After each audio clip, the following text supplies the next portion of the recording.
ده.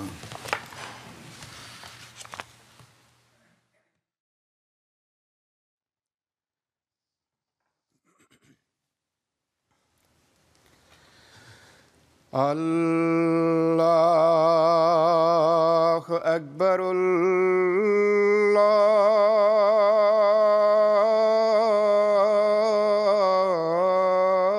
الله أكبر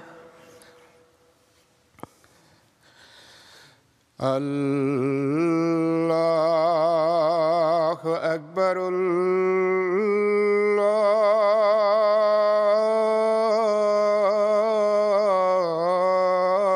الله أكبر أشهد أن لا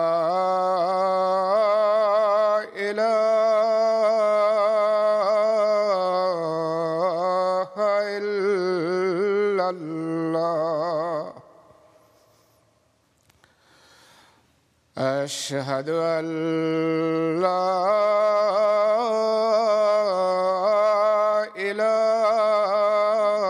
إله إلا الله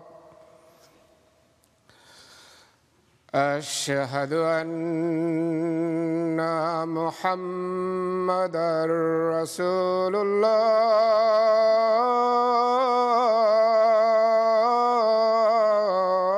الله أشهد أن محمدًا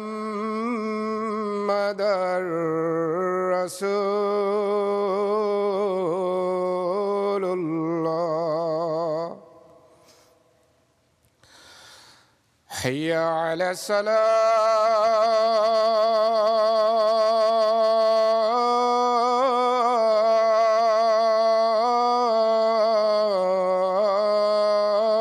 الصلاة حي على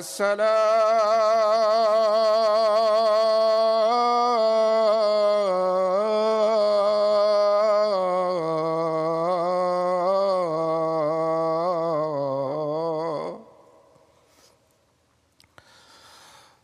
حي على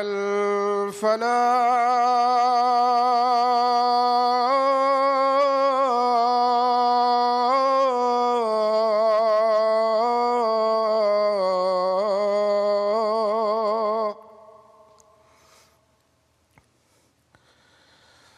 حي على الفلاح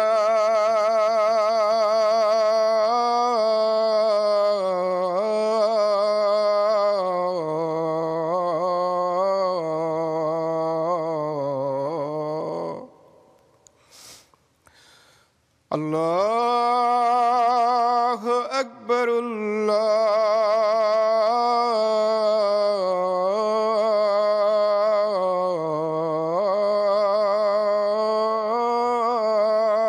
أكبر لا إله إلا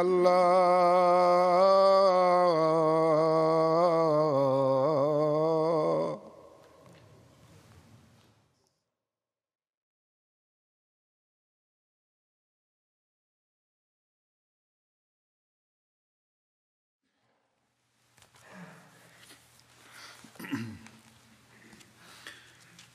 السلام عليكم ورحمة الله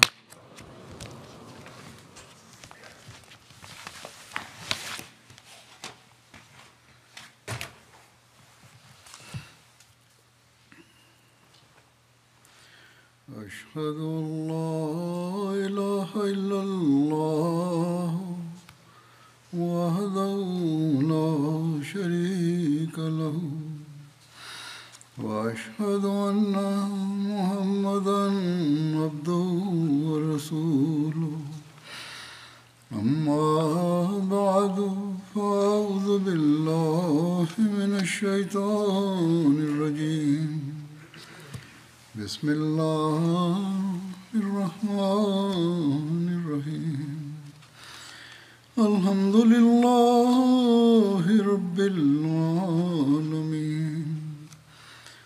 الرحمن الرحيم مالك يوم الدين إياك نعبد وإياك نستعين اهدنا الصراط المستقيم صراط الذين أنعمت عليهم غير المغضوب عليهم ولا الضالين.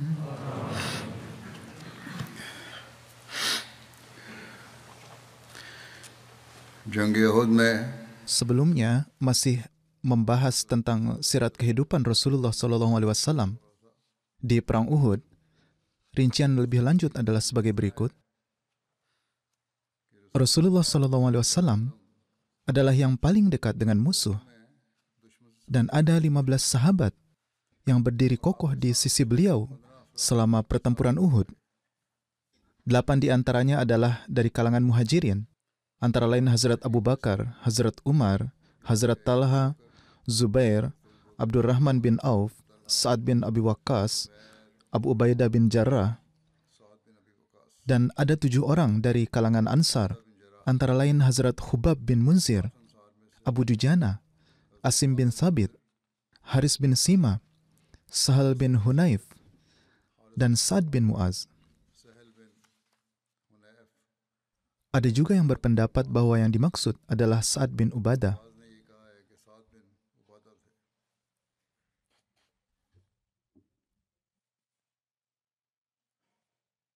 Dan Muhammad bin Maslamah pun termasuk di antara mereka juga.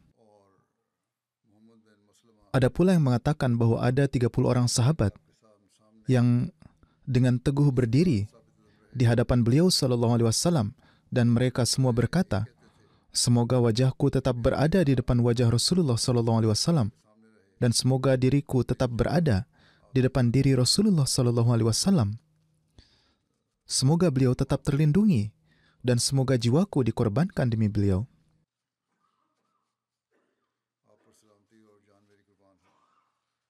Dalam salah satu riwayat, tercatat bahwa ada 11 orang sahabat yang tetap bersama Rasulullah SAW, dan Talha bin Ubaidullah tidak termasuk. Dalam riwayat lain, tercatat bahwa ketika kaum musyrik telah mengepung Nabi Muhammad SAW, beliau berada di tengah-tengah 7 sahabat Ansari dan 1 sahabat dari suku Quraisy. Dalam riwayat lain tercatat bahwa Nabi SAW tinggal bersama dengan 9 orang sahabat lainnya, 7 dari kaum Ansor, 2 dari kaum Quraisy, dan Nabi SAW adalah yang ke-10.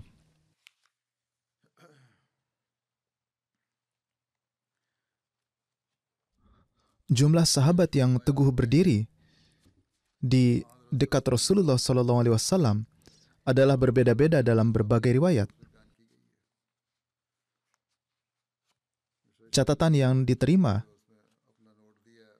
dari Departemen Research Cell mengatakan bahwa terdapat 30 pendamping. Salah satu penjelasannya mungkin karena jumlah sahabat terus berubah pada saat itu. Ada orang yang melihat 15 maka menyebutkan 15. Lalu yang lainnya menyatakan jumlah sesuai pengamatan mereka. Para sahabat pasti terus-menerus datang menemui Rasulullah SAW dan pergi, yang mungkin menyebabkan perbedaan jumlah. Namun demikian, hal ini nampaknya benar karena telah disebutkan dalam rincian yang telah dikemukakan pada khutbah-khutbah sebelumnya, bahwa para sahabat mengitari Rasulullah SAW. Namun serangan musuh mematahkan lingkaran tersebut dan akibatnya mereka berpencar dan kemudian berkumpul kembali. Bagaimanapun, kenyataannya para sahabat terus menunjukkan ketabahan mereka dan tidak ada satupun dari mereka yang takut sedikit pun. Disebutkan juga bahwa pada hari perang Uhud, Rasulullah SAW mengambil sumpah dari para sahabat untuk mengorbankan nyawa mereka.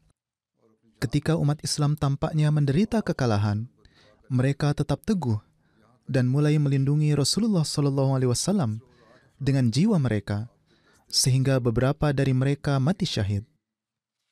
Pada hari itu, 8 orang mengikrarkan sumpah di tangan Rasulullah SAW yang suci untuk siap mengorbankan nyawa mereka.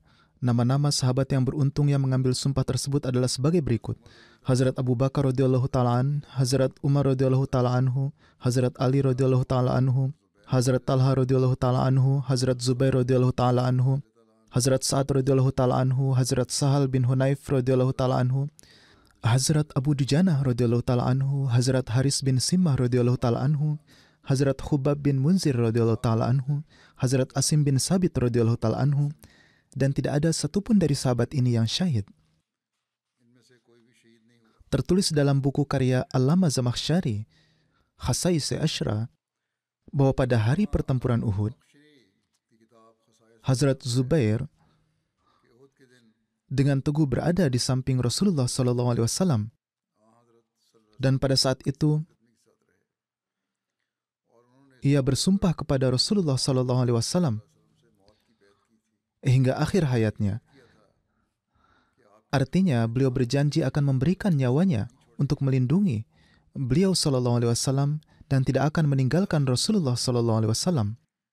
Mengenai ketabahan dan ketakwaan para sahabat, Hazrat Mirza Bashir Ahmad Saib radhiyallahu an menulis dalam bukunya Sirat Khataman Nabiyyin bahwa keteguhan yang diperlihatkan oleh para sahabat yang berkumpul di sekitar Rasulullah SAW adalah sedemikian rupa sehingga sejarah tidak dapat menyajikan hal serupa.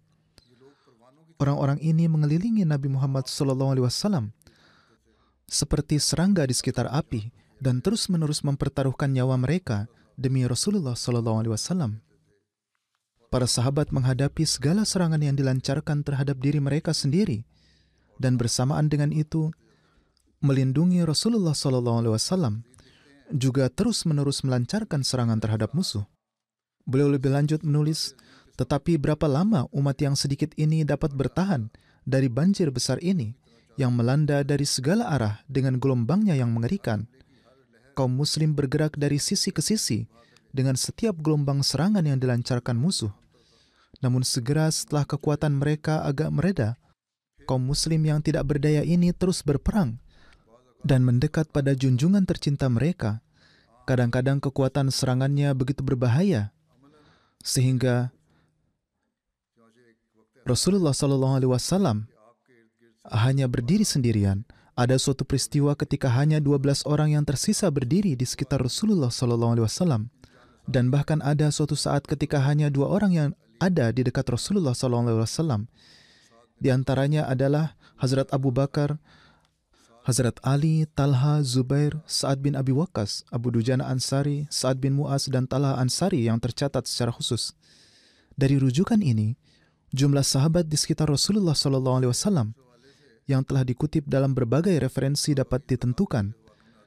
Seperti yang sudah saya sampaikan, karena serangan-serangan itu, jumlah mereka kadang lebih sedikit dan kadang lebih banyak pendampingnya. Hazrat Masih Maud alaihissalam menjelaskan ketika menjawab tuduhan yang dilontarkan oleh umat Kristen terhadap Rasulullah SAW ketika mereka menuduh beliau SAW mengizinkan berbohong atau mengatakan sesuatu yang keliru. Hazrat Masih Maud alaihissalam bersabda, contoh luhur dari ajaran junjungan kita yang mulia Rasulullah SAW ditegakkan di sini. Adapun tauriah yang Yesus Anda gunakan sepanjang hidupnya seperti halnya air susu ibu, telah diperintahkan oleh Rasulullah SAW untuk menghindarinya sebisa mungkin. Terjemahan harfiah dari tauriah adalah lidah mengucapkan satu hal, namun hati mengartikan lainnya. Artinya mengatakan sesuatu yang mempunyai 2 makna. Dalam menjelaskan hal ini, Hazrat Masih Maud alaihissalam menjelaskan lebih lanjut tentang kata tauriah. Saya telah menyatakan makna harfiahnya. Hazrat Masih Maud alaihissalam lebih lanjut menjelaskan bahwa dalam keadaan sulit, menyembunyikan sesuatu karena rasa takut atau bermaksud menyembunyikan suatu rahasia sesuai dengan hikmah, hendaknya disampaikan dengan contoh-contoh yang sedemikian rupa, di mana orang yang menggunakan akal dapat memahaminya, sementara orang-orang yang bodoh tidak.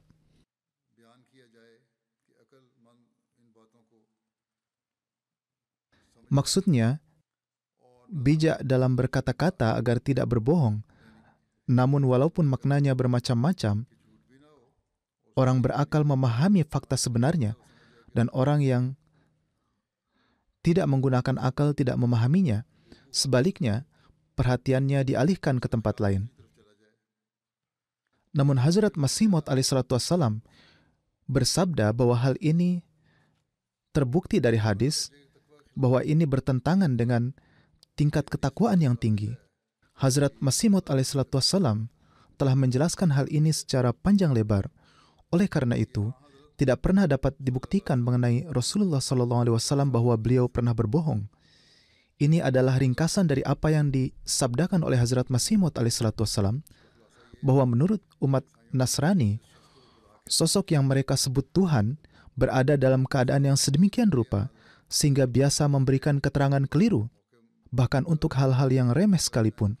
Alhasil ketika menjelaskan hal ini, Hazrat Masih Maud alaihissalam menyatakan, hal ini telah diingatkan oleh Rasulullah SAW untuk menghindarinya sebisa mungkin, agar maksud suatu pernyataan tidak menyerupai kebohongan, meskipun dalam bentuk lahiriahnya.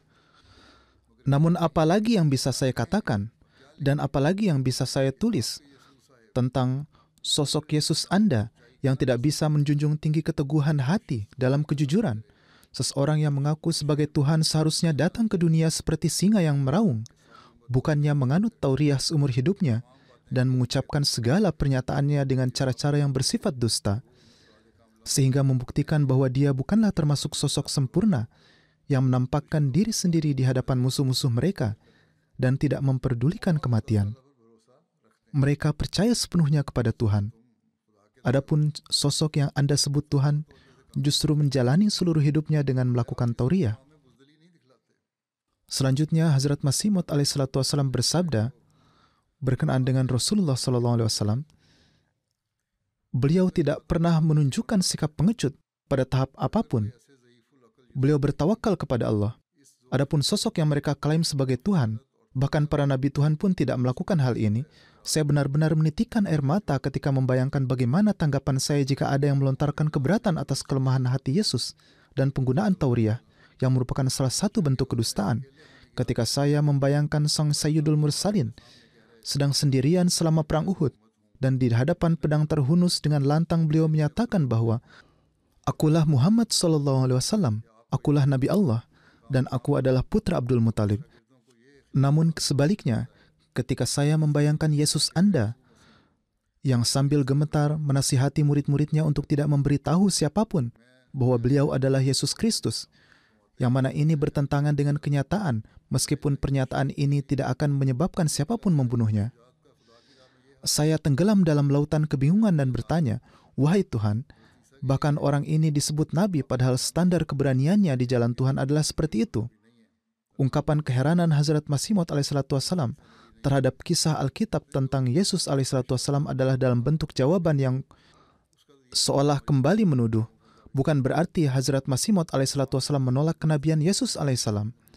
Hazrat Masih Maud alaihissalam tidak menolak bahwa Nabi Isa alaihissalam adalah seorang nabi, namun beliau menekankan bahwa keadaan nabi yang mereka nyatakan dalam kitab suci mereka sendiri dan menyatakannya sebagai putra Tuhan, mereka kemudian mencoba menuduh Rasulullah SAW dengan mengatakan bahwa beliau mengizinkan berbohong atau bertindak pengecut. Ibnu Ishaq menulis bahwa ketika orang-orang kafir tengah mengepung Rasulullah SAW, beliau bersabda, "Man rajulun yashri lana nafsah." Siapa yang akan menyerahkan dirinya demi aku? Ziyad bin Sakan berdiri bersama 5 sahabat Ansari. Menurut sebagian riwayat, beliau adalah Amarah bin Yazid bin Sakan dan menunjukkan keberanian yang besar. Satu demi satu mereka mempersembahkan nyawanya. Hal ini berlanjut hingga hanya Ziyad atau Amarah yang tersisa dan beliau juga menderita banyak luka. Selanjutnya, sekelompok umat Islam kembali dan mengusir pasukan musyrik dari Nabi SAW. Setelah itu, Nabi SAW bersabda, bawakan Ziyad bin Sakan kepadaku. Ia dibawa menghadap Rasulullah SAW dalam keadaan hampir menghembuskan nafas terakhir.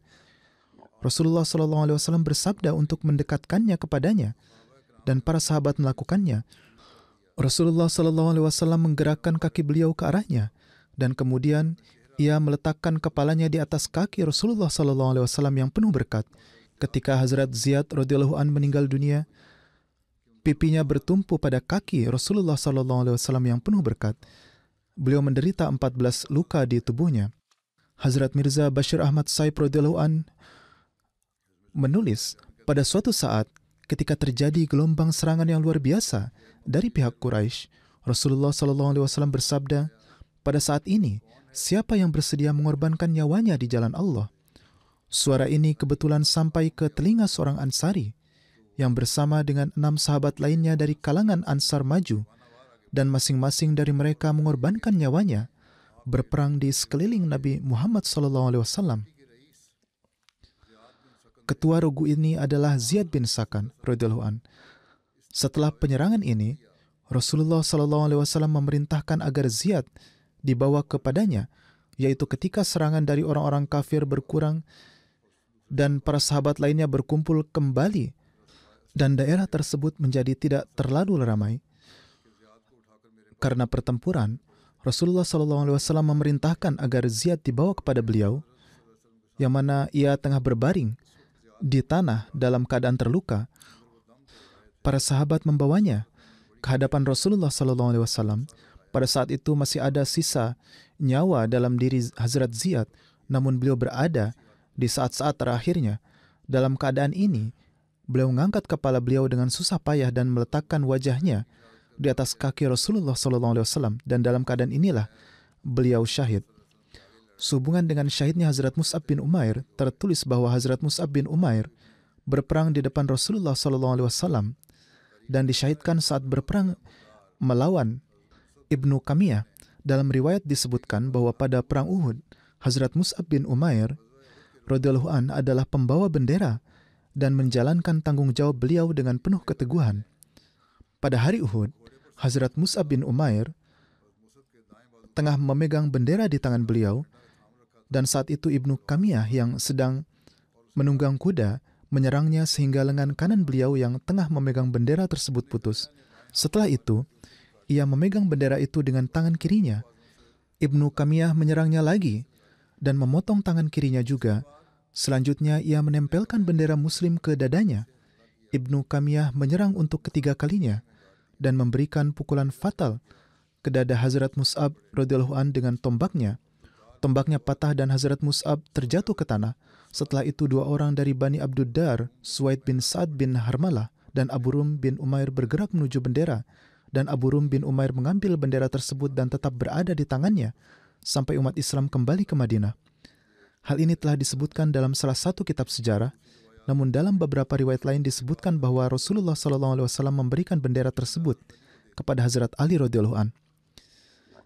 Dalam menyebutkan kejadian ini, Hazrat Mirza Bashir Ahmad radhiyallahu an menulis, tentara Quraisy telah mengepung mereka dari 4 sisi dan terus menghancurkan kaum muslim dari waktu ke waktu melalui serangan yang berulang-ulang. Namun bahkan setelah semua ini, umat Islam mungkin segera bangkit kembali setelahnya. Namun yang membuat sulit adalah ketika seorang pejuang yang sangat berani dari kalangan Quraisy bernama Abdullah bin Kamiyah menyerang Mus'ab bin Umair, sang pembawa bendera kaum muslim, dan memotong tangan kanannya dengan hantaman pedangnya. Hazrat Mus'ab segera menggenggam bendera itu dengan tangan lain beliau dan maju menghadang Ibnu Kamiyah. Namun pada serangannya yang kedua, tangan beliau itu pun putus. Setelah itu Hazrat Mus'ab menyatukan kedua lengan yang terpenggal untuk menjaga agar bendera Islam tidak jatuh dan mendekapkannya ke dada beliau sehingga Ibnu Kamiyah pun menyerang kembali untuk ketiga kali. Dan kali ini Hazrat Mus'ab pun disyahidkan dan jatuh. Seorang muslim lalu segera maju mengambil kembali bendera itu. Karena tubuh dan penampilan Hazrat Mus'ab yang mirip dengan Rasulullah SAW, Ibnu Kamiyah mengira bahwa ia telah membunuh Rasulullah SAW. Atau mungkin juga rencana ini hanya didasari oleh keinginan jahat dan untuk menipu saja. Maka dari itu ketika Hazrat Mus'ab syahid, Ibnu Kamiyah berseru bahwa ia telah membunuh Muhammad SAW. Mendengar berita ini, kaum muslim kehilangan harapan yang tersisa dan kekuatan mereka tercerai-berai. Banyak sahabat yang lari dari medan perang dengan perasaan cemas. Seperti telah saya sebutkan, kelalaian sesaat kaum muslim lantas mengubah kemenangan pasukan muslim menjadi kekalahan. Namun dalam sejarah peperangan, Rasulullah SAW dianggap sebagai panglima terbesar dan ahli dalam membuat perintah yang bijaksana dan segera. Beliau terus memperhatikan keadaan yang selalu berubah dalam pertempuran. Beliau mampu melindungi pasukan beliau yang telah tersebar dan lemah itu di hadapan suatu pasukan yang jumlahnya 4 kali lipat. Dan beliau berhasil mengatasi musuh menjalankan niat jahat mereka untuk menghabisi sepenuhnya pasukan muslim. Setelah kesyahidan Hazrat Mus'ab bin Umair, Rasulullah SAW memberikan bendera pasukan muslim kepada Hazrat Ali radhiyallahu an. Beliau mengambil bendera dan berdiri melawan musuh disertai keinginan kuat untuk menang. Pedang beliau terus menyerang satu demi satu, dan ini menjadikan semangat pasukan muslim kembali terjaga. Hazrat Ali berkumpul dengan sejumlah kecil prajurit muslim di sekitar Rasulullah SAW dan bertempur sengit hingga mereka menemukan jalan keluar dari kepungan kaum musyrik. Oleh karena itu, di bawah kepemimpinan Rasulullah SAW, kelompok kecil ini menemukan jalan keluar dan bergerak ke arah pasukan muslim yang tercerai-berai dan telah kehilangan tekad setelah mendengar berita bahwa Rasulullah SAW telah syahid. Akhirnya pasukan musyrik Mekah melancarkan serangan terus-menerus terhadap tentara muslim supaya pergerakan mereka tidak berhasil. Siasat Rasulullah SAW untuk bergerak keluar pun berhasil, sehingga segelintir orang ini mampu berdiri bahu-membahu dalam bentuk setengah melingkar dan sambil menghancurkan semua serangan musuh. Mereka secara perlahan dan tanpa disadari telah mencapai jalur lembah. Musuh berusaha sekuat tenaga untuk mengepung mereka, namun beliau SAW mampu meredam serangan mereka dan membuat jalan ke depan. Ada pula riwayat tentang peristiwa turunnya rasa kantuk dan keadaan tertidur yang dialami para sahabat ketika mereka berperang di Perang Uhud. yakni Allah Ta'ala telah mendatangkan keadaan yang membuat mereka terkantuk. Rinciannya adalah sebagai berikut. Hazrat Zubair bin Awam meriwayatkan, ketika keadaan Perang Uhud berbalik, saya tanpa disadari mendapati diri saya di dekat Rasulullah SAW. Ketika sebelumnya kami dilanda rasa lesu dan takut, rasa kantuk pun turun kepada kami. Keadaannya sedemikian rupa sehingga seolah-olah kami sedang tertidur. Saat itu tidak ada seorang pun dari kami yang dagunya tidak berada di dada. Artinya kepala mereka tertunduk karena kondisi tertidur. Beliau melanjutkan, demi Allah, bagiku seolah-olah aku mendengar suara Mu'attib bin Qushair Ansari dalam mimpi yang berkata, jika kami mempunyai wewenang untuk memutuskan, kami tidak akan mati di sini dengan cara seperti ini. Mu'attib bin Qushair Ansari adalah seorang sahabat yang ikut Baiat Aqabah, Perang Badar dan Perang Uhud. Saya teringat kata-kata beliau saat melihatnya dalam mimpi. Saat keadaan seperti itu, Allah Ta'ala menurunkan ayat, "Thumma anzala alaikum min ba'dil ghammi amanatan nu'asan yaghsha ta'ifatum minkum wa ta'ifatun qad ahammatuhum anfusuhum yazunnuna billahi ghairil haqqi zannil jahiliyah yaquluna ahallana minal amri min syai' Kul innal amra kullahu lillah." Yakni, kemudian sesudah kesedihan itu, dia menurunkan ketenangan atasmu, yaitu rasa kantuk yang membuat sebagian dari kamu tertidur, sedang sebagian yang lain gelisah terhadap dirinya sendiri. Mereka menganggap buruk Allah seperti pemikiran jahiliyah mereka dahulu. Mereka berkata, apakah ada bagi kami bagian dalam memberi keputusan? Katakanlah, sesungguhnya semua putusan adalah milik Allah. Hazrat Ka'ab bin Amr Ansari menerangkan, pada suatu waktu di hari Perang Uhud, saya termasuk di antara 14 sahabat yang ada di sisi Rasulullah SAW. Saat itu kami mengalami rasa kantuk yang memberikan ketentraman kepada kami, yakni rasa kantuk yang menenangkan. Meskipun berada dalam pertempuran, rasa kantuk itulah yang memberi kami ketentraman. Tidak ada satupun di antara kami yang dagunya tidak tertunduk dan tidak terdengar suara dengkurannya. Beliau melanjutkan, saya melihat pedang Bishr bin Bara bin Ma'rur terlepas dari tangannya dan jatuh tanpa ia merasakannya, padahal kaum musyrik melancarkan serangannya kepada kami. Hazrat Khalifatul Masih Rabi dalam menafsirkan ayat ini menulis, mungkin saja beliau hanya merasa seolah-olah pedang telah jatuh karena pada saat itu mereka sedang dalam keadaan tertidur, padahal senjata masih mereka pegang dengan erat. Jadi, saat itu mereka merasakan senjata mereka jatuh. Di ayat ini digunakan kata nu'as. Tafsirnya adalah dari berbagai sisi penerjemahan kata amanatan nu'asan, maknanya secara ringkas adalah setelah kesedihan, Tuhan menurunkan suatu ketentraman yang sedemikian rupa seperti halnya rasa kantuk. Atau maknanya Tuhan menurunkan rasa kantuk yang di dalamnya terkandung ketentraman, atau Tuhan menurunkan kedamaian seperti halnya pengaruh yang timbul dari rasa kantuk. Arti dari amanatan nu'asan juga merupakan keadaan sementara di mana seseorang diliputi rasa tertidur dan sejenak kepala tertunduk. Namun kata nu'as yang digunakan di sini tidaklah mengacu pada jenis tertidur lelap, melainkan suatu keadaan antara terjaga dan tertidur. Sebelum tertidur, seseorang memasuki tahap peralihan tidur di mana seluruh tubuhnya merasa tenang, dan jika keadaan tenang ini terus berlanjut, maka ia akan mengarah pada keadaan tidur. Jika keadaan seperti ini terus berlangsung, ia tidak akan jatuh karena ia akan tersadar sebelum jatuh dan ia akan segera mengetahui keadaan mereka saat itu. Namun jika mereka memasuki keadaan tidur, maka mereka tidak memiliki kendali atas tubuhnya. Meskipun demikian, ada kemungkinan bahwa ini bermakna Bishr bin Bara radhiyallahu an telah tertidur lelap meskipun dalam keadaan perang dan ia merasakan keadaan tentram. Dan dalam keadaan seperti itu seseorang juga dapat terjatuh. Jadi jika ini pun dianggap benar terjadi, yaitu tidur, maka genggaman tangannya akan mengendur dan pedangnya akan jatuh. Namun ini adalah keadaan yang membuat seseorang segera menyadari bahwa mereka akan memasuki keadaan tidur nyenyak dan orang tersebut tiba-tiba tersentak dan terbangun. Oleh karena itu Allah Ta'ala berfirman, kami menganugerahkan kepada kalian keadaan damai yang serupa dengan keadaan tertidur. Akan tetapi ini tidaklah sedalam keadaan tidur, di mana seseorang tidak dapat mengendalikan tubuhnya. Jadi keadaan itu memberikan mereka perasaan damai, tetapi tidak membuat mereka tidak sadar sama sekali. Demikian pula dalam hadis Bukhari, Hazrat Abu Talha meriwayatkan, tepat di tengah-tengah perang Uhud, kami diliputi rasa kantuk.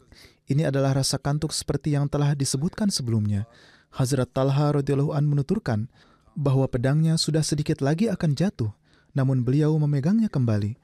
Oleh karena itu hadis ini menunjukkan bahwa ini bukanlah keadaan tertidur yang mana benda langsung jatuh dari tangan mereka atau mereka langsung jatuh saat berjalan.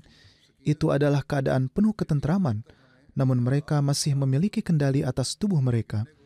Saat itu senjata mereka sedikit lagi akan jatuh, tetapi mereka segera menggenggamnya lagi. Keadaan tertidur ini tidak muncul begitu saja secara tiba-tiba, namun ini adalah suatu keadaan yang mereka alami yang terjadi hingga waktu yang cukup lama. Ada riwayat dalam Tirmizi Abu Tafsir dari Hazrat Abu Talha yang menuturkan, pada hari Uhud, saya menengadahkan wajah saya dan melihat bahwa setiap orang sedang tertidur dan berlindung di balik perisai mereka. Karena terus terjaga atau kelelahan yang luar biasa, keadaan para sahabat saat itu sangatlah menyedihkan, lalu disusul dengan keadaan ini. Dalam keadaan ini Allah Ta'ala menurunkan kepada mereka keadaan nyaman dan tentram.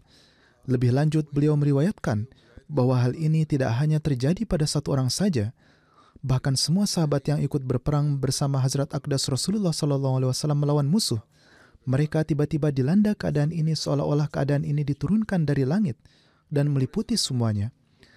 Pada saat itu, mereka sangat membutuhkan keadaan damai dan kesempatan untuk menyegarkan kembali diri mereka, padahal itu bukanlah waktunya untuk tidur. Dalam keadaan di mana seseorang sangat lelah, mereka dapat mengalami keadaan seperti itu. Namun, jika seluruh orang di suatu golongan merasakan kantuk di waktu yang sama, dan itu juga terjadi pada saat pertempuran sedang berlangsung, dan saat itu ada bahaya besar dari musuh, maka keadaan seperti ini sungguh merupakan sebuah mukjizat dan bukan sekedar kebetulan belaka. Hal ini dapat terjadi pada seseorang, namun kejadian ini bukanlah suatu kebetulan, melainkan suatu mukjizat, dan ini adalah suatu keadaan damai yang khusus yang diturunkan kepada mereka pada saat itu oleh Allah Ta'ala. Allamah Abdul Razak meriwayatkan dari Zuhri, pada hari Uhud, wujud beberkat Rasulullah SAW diserang sebanyak 70 kali dengan pedang, namun Allah Ta'ala menyelamatkan beliau dari setiap serangan. Ibnu Hajar Asqalani menyatakan bahwa ada kemungkinan bahwa Zuhri secara harfiah mengartikannya sebagai 70 serangan atau untuk menunjukkan jumlah yang lebih besar dari ini. Hazrat Aqdas Masih Maud alaihissalam bersabda, orang-orang yang dianggap paling berani di pertempuran adalah mereka yang berdiri di samping Rasulullah SAW. Karena beliau SAW akan berdiri di tempat yang paling berbahaya. Subhanallah, Maha Suci Allah, betapa tinggi kemuliaan beliau. Ambillah contoh perang Uhud, di mana terjadi serangan pedang yang tiada henti dan peperangan yang begitu sengit hingga para sahabat tidak dapat menahannya. Namun sosok beliau yang gagah berani ini tetap berjuang dengan keteguhan. Tidaklah para sahabat melakukan kesalahan, karena Allah Ta'ala telah mengampuni mereka. Dan sebenarnya hikmah di baliknya adalah agar supaya tampak terang benderang contoh keberanian Rasulullah SAW. Hazrat Masih Maud alaihissalam bersabda, pada suatu saat terjadi serangan pedang dari segala arah, namun beliau secara lantang mengumumkan kenabian beliau dengan bersabda, "Aku adalah Muhammad, utusan Allah." Diriwayatkan bahwa wajah Nabi SAW menderita 70 luka, namun lukanya tidaklah dalam. Ini adalah sifat yang agung beliau SAW. Abu Amir meriwayatkan tentang peristiwa Rasulullah SAW yang terjatuh di dalam lubang. Riwayatnya adalah sebagai berikut. Abu Amir fasik menggali sejumlah lubang di medan perang Uhud, agar kaum muslim jatuh ke dalamnya tanpa mereka sadari, sehingga terus mengalami kerugian. Rasulullah SAW juga jatuh ke dalam salah satu lubang tersebut tanpa beliau sadari. Beliau SAW jatuh pingsan dan kedua lutut beliau terluka.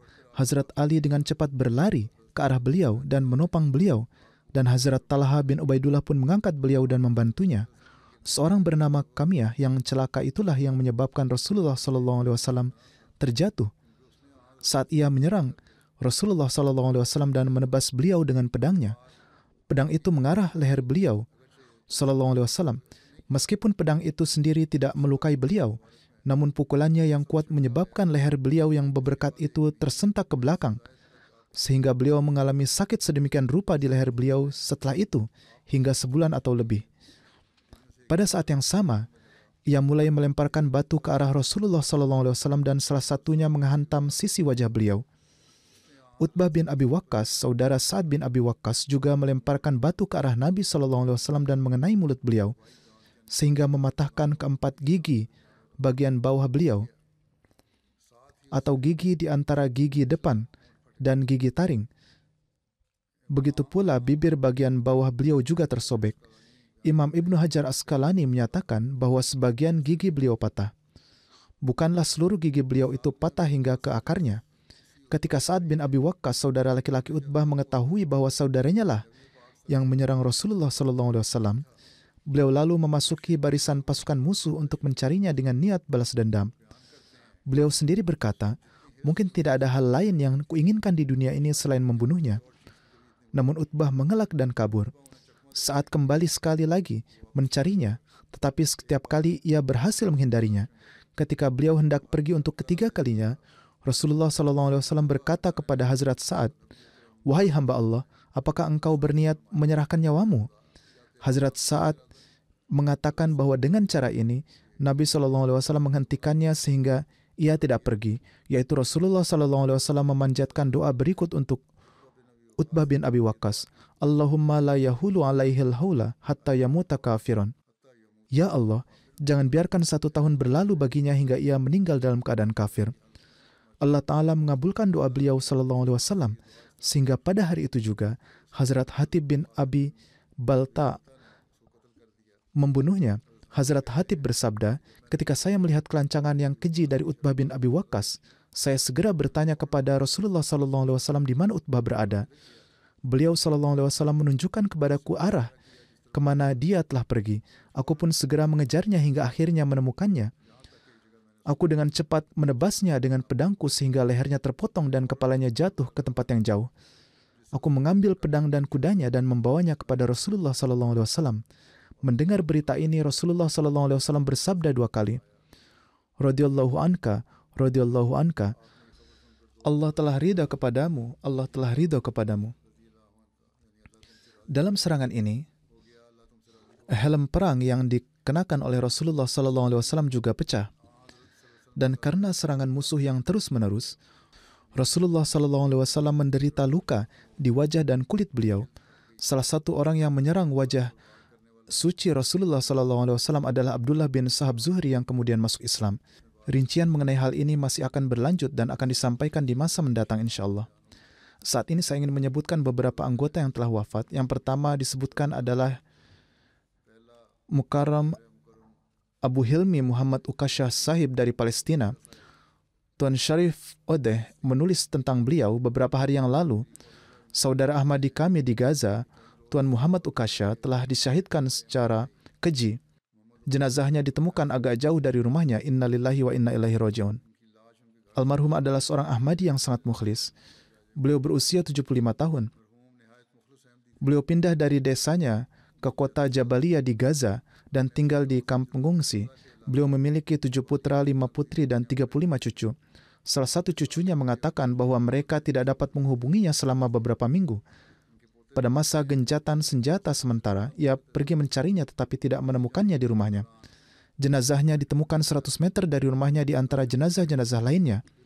Beliau disyahidkan dengan cara ditembak di kepala. Seorang Ahmadi di Gaza bernama Tuan Yasir Syahian mengatakan, 10 tahun yang lalu almarhum memasang parabola dan meminta saya membantunya menemukan saluran MTA. Saat itu saya belajar tentang Ahmadiyah melalui beliau. Beberapa waktu kemudian, beliau memberi saya rincian lebih lanjut tentang jemaat dan mengirimi saya beberapa buku. Kemudian untuk jangka waktu tertentu kami terus berdebat. Saya kemudian sholat istikharah. Setelah itu saya dan istri saya mengikrarkan baiat. Tuan Muhammad Ukasha sangat senang dengan baiat saya. Setelah itu hubungan kami menjadi lebih kuat. Beliau menyampaikan kepada saya tafsir ayat-ayat Al-Quran selama berjam-jam. Beliau membacakan kutipan dari tafsir Kabir untuk saya dan menjelaskan berbagai permasalahan seperti nasih mansuh dan lainnya kepada saya. Cara bicara beliau sangat menyenangkan. Beliau telah cukup lama menulis sebuah buku dan beliau biasa menelepon saya untuk memperdengarkan bukunya guna menyempurnakannya dan mengemukakan berbagai hal untuk didiskusikan. Beliau berniat untuk memperluas rumahnya agar memiliki perpustakaan yang di dalamnya beliau dapat menyimpan fotokopi buku-buku jemaat. Namun keluarganya bersikap aniaya kepadanya karena beliau adalah seorang Ahmadi sehingga beliau tidak dapat memenuhi keinginannya tersebut. Melalui beliaulah saya mengenal jemaat di Gaza.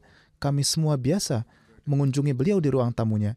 Di tahun-tahun terakhirnya karena kesehatan yang buruk, beliau sering berada di rumahnya karena sulit untuk bergerak. Ahmadi lain dari Gaza menuturkan, almarhum bertubuh tinggi dan berjanggut putih. Pengaruh dari kesalehan dan ketakwaannya dapat langsung dirasakan oleh siapapun yang diajak bicara oleh beliau. Beliau selalu sibuk berzikir ilahi dan membaca buku-buku jemaat. Keinginan besar beliau adalah supaya jemaat memiliki masjid di dekat rumah beliau. Selama perang pada tahun 2014, beliau menulis sebuah artikel yang mengatakan bahwa telah dekat masanya ketika kuburan akan dibombardir dan batu-batu nisannya akan berserakan. Persis seperti inilah yang terjadi. Meski diterpa kesulitan, beliau selalu menemui setiap orang dengan senyuman. Beliau sangat dermawan, cerdas dan mampu membaca apa yang dipikirkan orang lain dengan cepat. Tuan Dr. Yusuf berkata, Saudara Hilmi sangat mukhlis dan merupakan seorang Ahmadi sejati. Bahkan sebelum beliau menjadi seorang Ahmadi, pemikiran dan perilakunya sudah seperti seorang Ahmadi. Oleh karena itu, begitu beliau mengetahui tentang jemaat, beliau langsung baiat. Setelah baiat, beliau berbicara kepada para ulama dan penduduk setempat lainnya berkenaan dengan Ahmadiyah, sehingga beliau menghadapi banyak penentangan dan kesulitan dari keluarganya. pada hari-hari terakhir, beliau berjalan dengan tongkat dan menjadi orang pertama yang datang untuk sholat Jumat atau pertemuan lainnya, meskipun beliau mengalami kesulitan dan bahaya yang besar di sepanjang jalan karena adanya penentangan. Beliau pun membayar canda sebelum orang lain melakukannya, padahal beliau dalam kondisi yang sulit.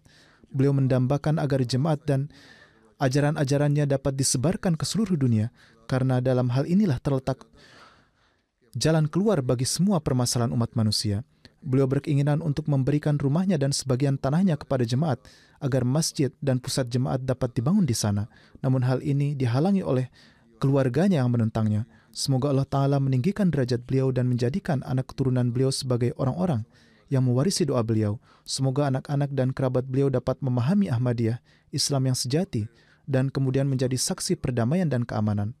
Semoga Allah Ta'ala menciptakan perdamaian di wilayah mereka, menghentikan tangan para penindas, dan melenyapkan mereka. Israel juga memulai operasi militer di perbatasannya dengan Lebanon untuk memerangi Hizbullah, dan ini akan memperburuk situasi.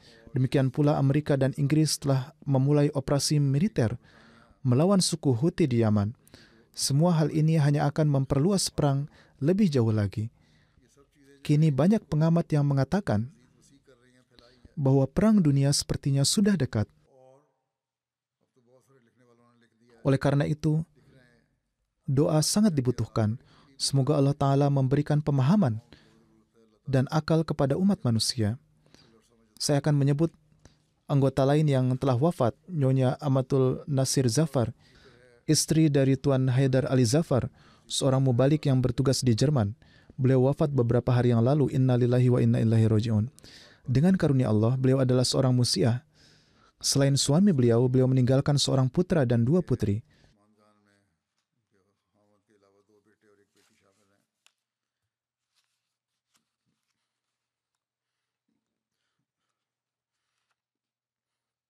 Kakek dari pihak ibu, yaitu Chaudhry Aminullah Sahib radhiyallahu an, adalah sahabat Hazrat Masih Maud alaihi salatu wassalam. Maulana Haidar Ali Zafar menulis, "Saya adalah seorang mubalik dan bertugas di lapangan. Almarhumah tinggal jauh dari saya selama kurang lebih 12 tahun, tetapi tidak pernah sekalipun mengeluh kepada saya tentang hal itu. Suatu kali ketika ada sesuatu yang muncul dan mengganggunya, saya bertanya mengapa beliau tidak memberitahu saya lebih awal. Sebagai tanggapan, beliau mengatakan bahwa beliau tidak ingin mengganggu saya saat bertugas di lapangan." Di Frankfurt, beliau juga menjabat sebagai ketua Lajnah Imailah Jemaat Baitus Sabuh. Pada kesempatan tahun Jubili Khilafat, beliau berkhidmat sebagai ketua Lajnah Imailah Frankfurt. Beliau sangat teratur dalam sholat dan puasa. Beliau rajin tahajud dan dawam membaca Al-Quran. Beliau sangat dermawan dan penuh perhatian serta biasa membayar canda tepat pada waktunya. Semoga Allah Ta'ala memberikan rahmat dan ampunannya kepada beliau. Jenazah selanjutnya adalah Nyonya Nasim Akhtar, istri dari Tuan Habibullah Khalon dari Gatyalia. Beliau wafat beberapa hari yang lalu. Innalillahi wa inna ilaihi raji'un. Dengan karunia Allah Ta'ala, beliau adalah seorang musiah dan membayar semua perhitungan wasiatnya sebelum kewafatannya. Beliau telah melunasi hissa jaidat beliau ketika masih hidup. Selain suaminya, beliau meninggalkan 6 putra dan 2 putrinya. Salah satu putrinya meninggal semasa hidup beliau. Beliau membesarkan anak-anaknya dengan penuh cinta dan memberi mereka pendidikan. 4 putra beliau adalah wakaf zindagi. Salah satu putranya adalah Tuan Nawid Adil, tengah berkhidmat sebagai missionary in charge di Liberia. Karena bertugas di lapangan, beliau tidak bisa menghadiri pemakaman ibundanya. Beliau menulis, Ahmadiyah masuk ke dalam keluarga beliau melalui ayah beliau, Tuan Maula Bakhsh, yang baiat pada masa Khalifah kedua. Beliau memiliki pengetahuan agama yang baik. Kadang-kadang orang yang bertemu dengan beliau bertanya tentang pendidikan formal beliau, namun pendidikan beliau tidaklah tinggi. Beliau sering mengatakan bahwa ketertarikan beliau terhadap ilmu agama berasal dari ayahnya, karena ayahnya selalu mendengarkan daras dan sebagainya di masjid dan selalu mengulanginya di rumah.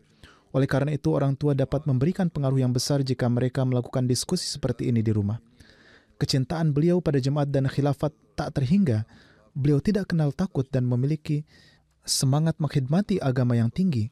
Beliau tidak tahan mendengar apapun yang menentang jemaat dan Hazrat Masih Maud alaihi salatu wassalam. Beliau sangat rutin melaksanakan sholat dan juga sholat tahajud.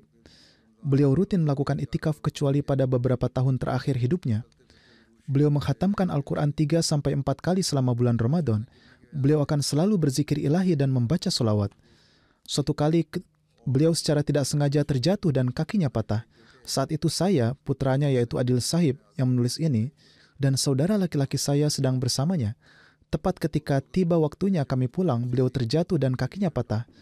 Beliau menyuruh saya untuk tetap pulang dan melaksanakan tugas saya, lalu menelepon menantu laki-lakinya dari kampung tetangga dan pergi ke rumah sakit bersamanya. Beliau menyampaikan kepada saya, yaitu putranya, adalah tugasmu untuk segera pergi dan berkhidmat pada agama. Tuan Nawid Adil menuturkan, 7 tahun kemudian saya mengunjungi beliau saat sedang cuti dan beliau menasihati saya bahwa hidup dan mati ada di tangan Allah. Tidak ada yang tahu kapan waktunya akan tiba. Jika waktu seperti itu terjadi, jangan datang dan meninggalkan tempat tugasmu. Lebih baik tetap di sana. Oleh karena itu, beliau tetap berada di pusat jemaat di sana dan tidak dapat menghadiri pemakaman ibunya. Jenazah selanjutnya adalah Nyonya Mubarikah Begum, istri dari Tuan Rashid Ahmad Zamir dari Bashirabad. Beliau wafat beberapa hari yang lalu. Inna lillahi wa inna ilaihi raji'un. Ahmadiyah masuk ke dalam keluarga beliau melalui ayahnya, Tuan Bahawul Haq, yang baiat pada tahun 1948 di tangan Hazrat Khalifatul Masih Sani radhiyallahu an. Beliau memiliki banyak sifat istimewa. Beliau rutin melaksanakan sholat 5 waktu dan tahajud. Beliau adalah seorang wanita salehah dan berakhlak baik, dan tanpa pamrih dalam mengkhidmati jemaat. Beliau mendapatkan taufik berkhidmat dalam berbagai jabatan dalam jemaat. Beliau juga menjabat sebagai ketua lajnah. Beliau melewati hampir seluruh hidupnya untuk mengkhidmati jemaat. Beliau mengajarkan Al-Quran kepada ratusan anak laki-laki dan perempuan. Beliau sangat menjaga pardah dan menanamkan kebiasaan ini pada diri anak-anak perempuan. Beliau aktif ikut ambil bagian dalam pengkhidmatan kemanusiaan. Beliau memenuhi kebutuhan orang miskin dan janda. Beliau membantu banyak gadis miskin dan yatim piatu untuk menikah. Beliau mengajarkan menjahit kepada banyak gadis.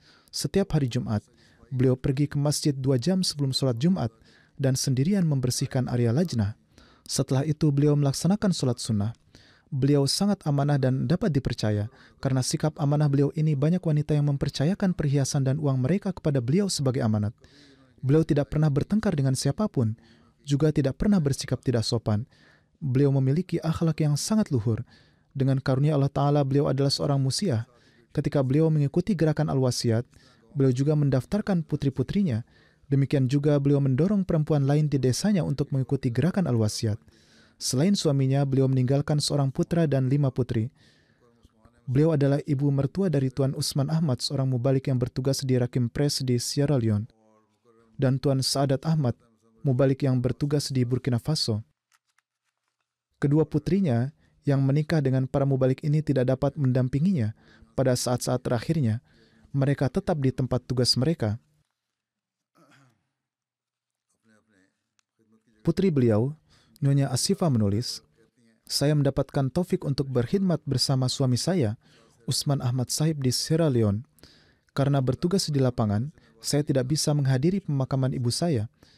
Demikian pula adik perempuan saya, Maryam Bushra, berada di Burkina Faso dan juga tidak dapat hadir. Semoga Allah Ta'ala memberi mereka kesabaran dan kekuatan. Dan semoga Allah Ta'ala memberikan rahmat dan pengampunan kepada almarhumah. Semoga Allah Ta'ala mengabulkan doa-doa almarhumah untuk anak-anaknya.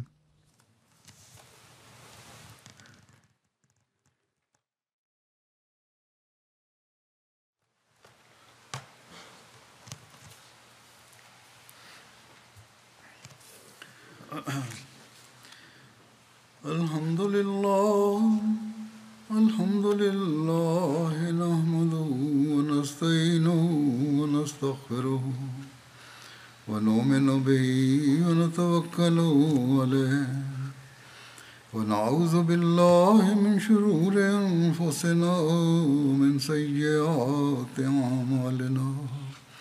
من يهده الله فلا مضل له ومن يضلل فلا هادي له ونشهد أن لا إله إلا الله ونشهد أن محمدا عبده ورسوله